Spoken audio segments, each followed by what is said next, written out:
pada saat kita tergigit ular itu adalah hari keberuntungan kita. Duh, kok bisa? Kok bisa?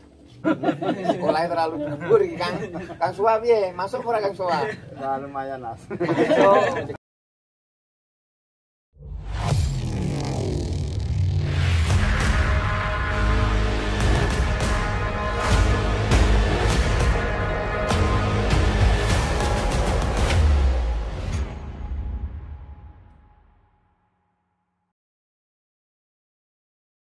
Nah, kita takon Kang Heru. Berarti sampe lek bikin suatu film atau apa petualang iku lho ning TV. Kuwi setelane balik-balik ngono diulang-ulang ngono. Kalau TV ya Berarti ya kesel, capek tenanan. Kesel pakai banget. kalau capek banget. Iya. Dan apalagi kelebihan untuk jejak si gundul itu adalah real. Jadi yo ngangkut karung tenanan, menek yo menek tenanan, Bulung pemenang. tiba yo tiba tenanan. Bolong apa?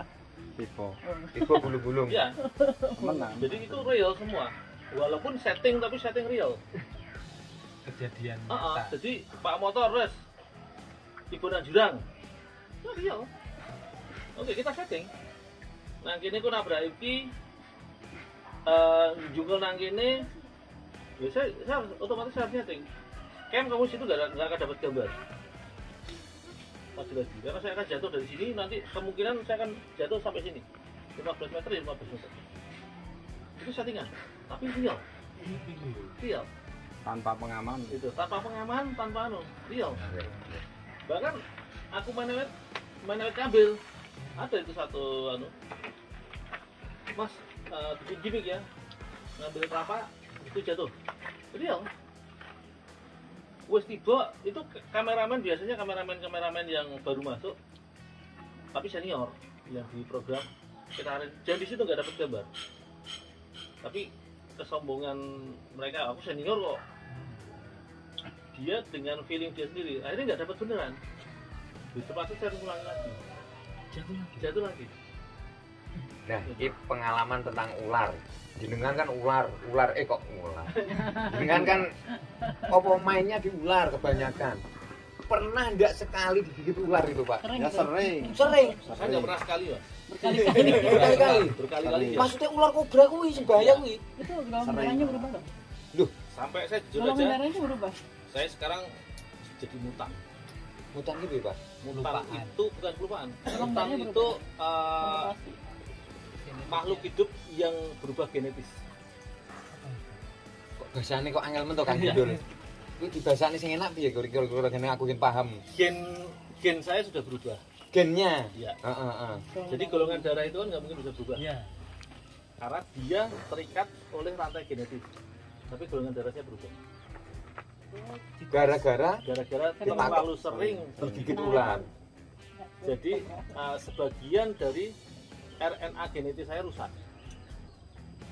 Jadi golongan darah saya yang lama adalah AB, kemudian aglutinogen A-nya hancur, mati, tinggal B. Boleh dicek semua KTP, SIM saya masih pakai yang lama, tapi dicek darah saya sekarang B.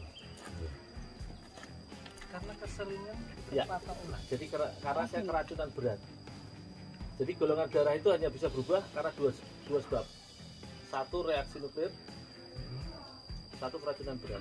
Nah, ini sebetulnya pawang ular-ular ini kebal sama racun ular apa memang ada triknya tersendiri kira-kira? Ya dua-duanya. Jadi gini mas, kita mau ngomong tentang pawang atau tentang orang yang bermain ular nih. Karena yang jujur aja antara pawang dan ahli ular berbeda. Gitu ya. Saya bukan pawang. Karena kalau pawang itu dia mengandalkan ilmu tanda kutip atau ilmu supranatural, dan itu yang banyak mati. Karena apa? Karena mereka selalu jumawa. Mengandalkan. Aku di cekelan, aku di tameng, kecokot rapopo. Semua kasus itu. Mas hati-hati mas. Wih matanya gak apa-apa mas, aku sekulino kecokot. Jawabannya akan seperti itu. Sering kejadiannya gitu. Karena apa? Mereka punya lambaran gaib untuk menangkal itu, tapi mereka punya pengapesan dan mereka nggak tahu hari kapan, dan itu pasti terjadi. Ya. Tapi kalau kita ahli ular, kita nggak punya pengapesan. Pada saat kita tergigit ular, itu adalah hari keberuntungan kita. Duh, kok bisa? Berarti kita harus belajar next level. Maksudnya piye? Jadi semakin sering kita tergigit, secara otomatis daya tahan tubuh kita, kekebalan tubuh kita akan kuat. diproses untuk menjadi lebih kuat. Kayak dosis. Ya, sama aja kita sakit kepala ngombe bodrek siji mari, tapi nek bola-bali ngombe bodrek nggak mempan, harus bodrek 2. Nah, awal kita ke cobra ya ngelimpang, tapi bola-bali kecokot kobra ya meke. Nggak apa-apa. Nggak apa-apa, karena kita nggak kebal bisa, tapi resist, lebih tahan. Terus untuk cara mengatasinya pada waktu digigit. Banyak macam mas, tergantung di mana dan level apa.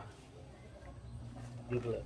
Disedot Kang dosana kurune itu. Nah, itu pemahaman yang salah Mas Gondrong. Malah salah. Itu pemahaman yang salah. Jadi menyedot bisa dengan mulut itu sangat-sangat tidak benar, Fatal. fatal. Karena kita nggak tahu kondisi mulut kita seperti apa. Maksudnya piye, Mas? Kondisi mulut kita seperti apa maksudnya piye? Dan sekarang Mungkin ada mulut itu sariawan. seringkali kita sariawan kita nggak sadar. Iya. Luka di Rongga. dinding bibir, dinding ini pipi kita nggak sadar. Sariawan. Bahkan gigi kita lubang seringkali kita nggak sadar sebelum kita minum yang terlalu manis. Nah, pada saat kita nyedot bisa ular itu sama halnya kita pemindah. Digigit. Malah bisa fatal. Dan cepat Racunnya sekali. pindah. Iya, Malah cepat menjalar. Lewat cepat dia menjalar itu. lewat luka yang ada di mulut. Iya, iya. Makanya itu sangat-sangat tidak kita rekomendasi. Lah, terus seliane jalan satunya kan nyedot. Jadi Liane apa gitu? ada 2 metode sebenarnya. Yang satu standar WHO. Standar WHO itu sebenarnya standar medis.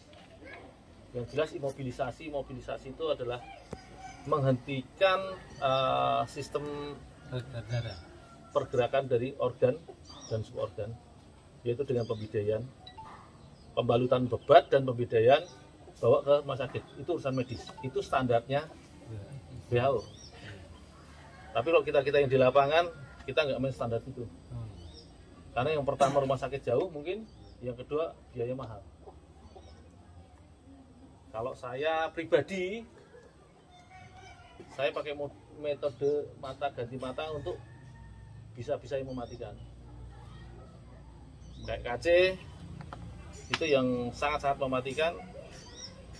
Ya, secepat mungkin saya harus hancurkan luka itu dengan luka baru untuk menghancurkan bisanya.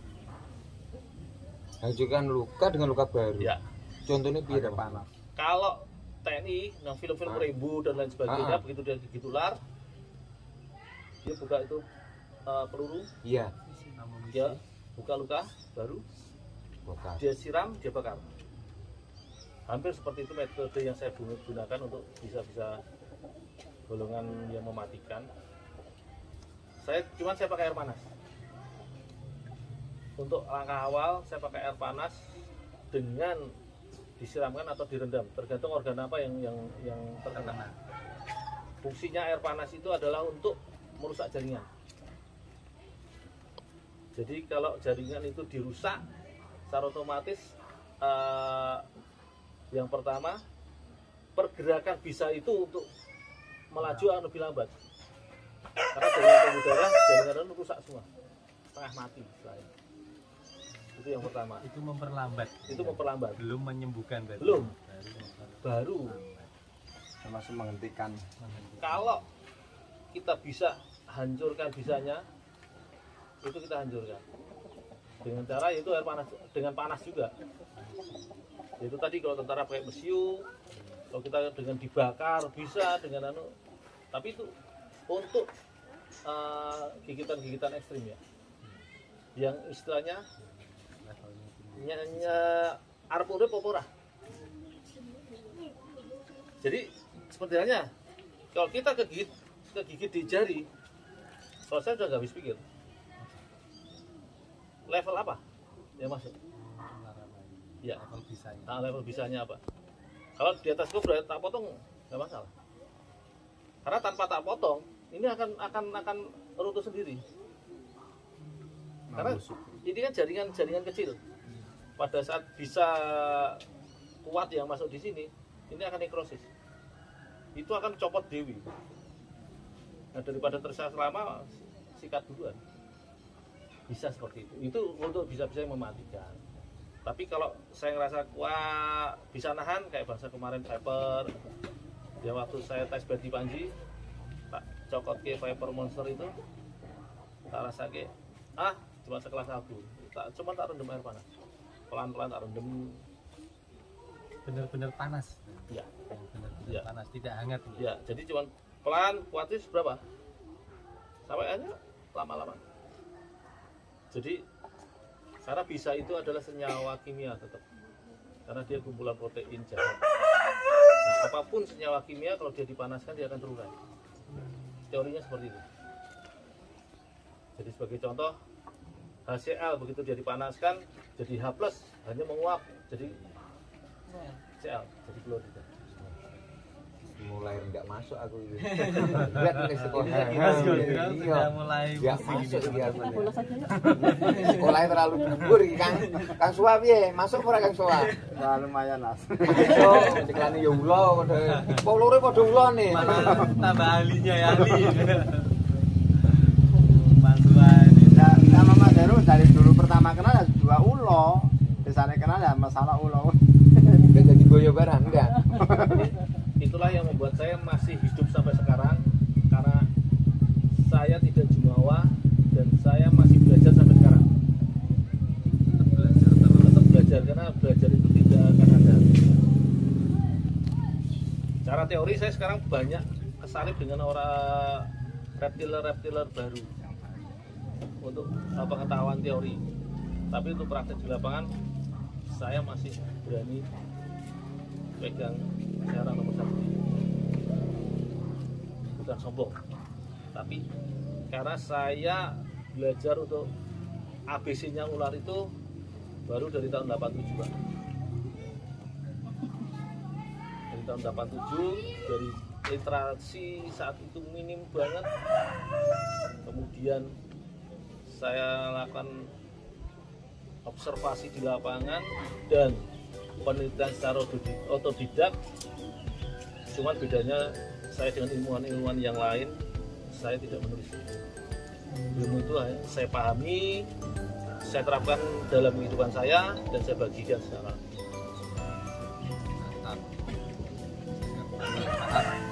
Kali ini Paten iki ora mangan-mangan lho iki. Sakne durung mangan lho. Ya, Yo ya, macet, ya. Kang. Macet. ayo. Yo. Ayo Pak Bambang. Enehin. Ayo aku isang ngopo.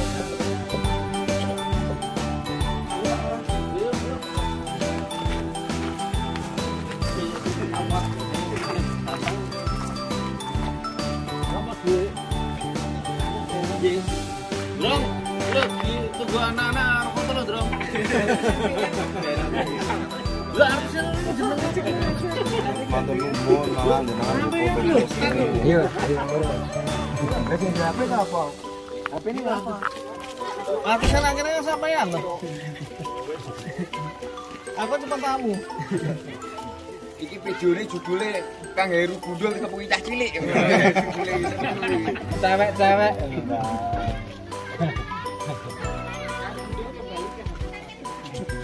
Ayo kene jujur kene. Ya. Karo Pak Heru. Yo sini. Yo bareng-bareng. Bareng. Satu dulu yang motor siapa?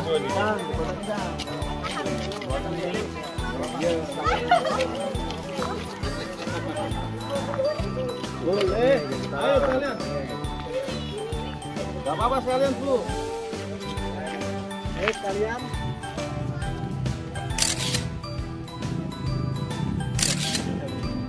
Wah, jomen fotone.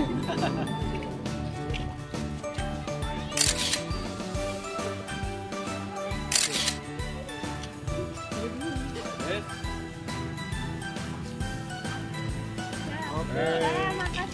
Jadi kembali kasih.